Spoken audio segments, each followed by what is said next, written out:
Guys, അപ്പം ഞാൻ ഈ അബ്രോഡ് ലൈഫ് തുടങ്ങിയതിന് ശേഷം ഏറ്റവും കൂടുതൽ മിസ് ചെയ്യുന്ന എൻ്റെ വീട്ടുകാരത്തിന്. എല്ലാവർക്കും അങ്ങനെയാണല്ലോ. ഓക്കെ, അപ്പോൾ ഞാനിങ്ങനെ ഫോണിങ്ങനെ ജസ്റ്റ് സ്ക്രോൾ ചെയ്ത് പോകുമ്പോൾ ഞാൻ എൻ്റെ അച്ഛനായിട്ടുള്ളൊരു ഈ കഴിഞ്ഞ വട്ടം നാട്ടിൽ പോയപ്പോഴൊരു വീഡിയോ ഉണ്ട്. ഞാൻ വിചാരിച്ചു അതെടുത്ത് പോസ്റ്റ് ചെയ്യാം. കുറച്ച് ഫണ്ണിയാണ്, കണ്ടു നോക്ക്.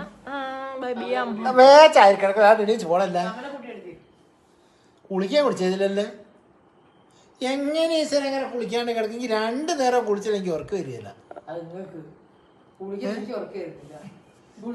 സമ്മതിക്കണോ കുളിക്കാണ്ട് കിടക്കുന്ന അത് സ്നേഹത്തോടെ ആട്ടുതൊട്ടിൽ കൂട്ടിനുള്ളിൽ കൺമണിയേ, ചിപ്പിയുള്ളിൽ മുത്തുപോലെൻ പൊന്മകളേ, എന്നുമെന്നും കിന്നരിക്കാം ഓമനിക്കാം, ചക്കരപ്പൻ നെറ്റിയിലോ പൊട്ടുതൊടാ, നീ പകരും